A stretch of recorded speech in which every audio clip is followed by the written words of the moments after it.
15 বছর ওনাকে বসে রাখছি কি এই কারণে, এই জিনিস দেখার জন্য আমার ভাইয়ের রক্ত, আমার ছেলের রক্ত।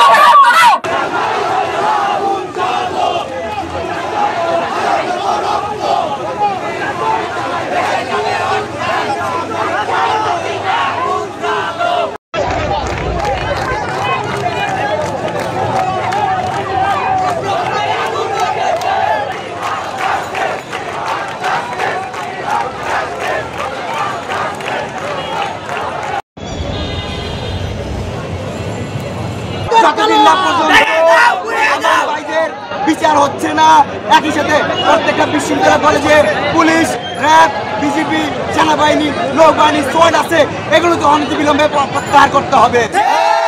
যতদিন না পর্যন্ত আমাদের এই 9 দফা দাবি আদায় না হচ্ছে, আমাদেরকে হামলা করে, মামলা দিয়ে, পুলিশ দিয়ে, র্যাব দিয়ে, বিজিবি দিয়ে, সেনাবাহিনী দিয়ে, নৌবাহিনী দিয়ে, কোনো বাহিনী দিয়ে ছাত্র সমাজকে রাজপথে আমাদের শান্তিপূর্ণ আন্দোলনে যারা গ্রেপ্তার হয়েছে তাদেরকে অনতিবিলম্বে মুক্তি দিতে হবে। আমার মা, আমার বাবা, আমার ভাই, আমার বোন, আমার স্বাধীন দেশের মধ্যে আজকে তারা নিরাপদ নেই। কেন কেন তাদেরকে এই স্বাধীনতাকে আমরা অর্জন করিনি? এই স্বাধীনতার জন্য কি আমরা রক্ত দেইনি? আমার বাবা দিয়েছে, আমার দাদা দিয়েছে, আমাদের পূর্বপুরুষরা দিয়েছে। তাহলে স্বাধীন দেশে কেন আমি মুখ খুলে আমি চলতে পারবো না? কেন আমাকে রাতের আধারে গ্রেফতারের নামে অজ্ঞাত জায়গায় নিয়ে যাবে?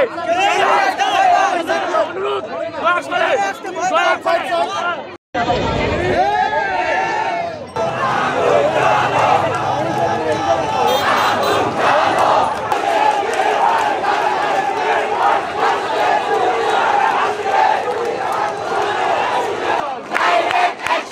ছাত্র জনতার যে গণমিছিল অনুষ্ঠিত হয়েছে তারই ধারাবাহিকতায় এখানে ঢাকা কলেজের সাধারণ ছাত্ররা, Dhaka city college, ideal college, Noor Mohammad college, Munshi Abdur Rob college সহ যে সকল ছাত্র ছাত্রীরা এখানে উপস্থিত হয়েছেন সবাইকে ধন্যবাদ, কৃতজ্ঞতা জানাই। আগামী দিনে বৈষম্য বিরোধী ছাত্র আন্দোলন কেন্দ্রীয় কমিটি কর্তৃক যে কর্মসূচি দেওয়া হবে আমরা সবাই পালন করব। প্রতি ভোটা হিসাব নেওয়া হবে।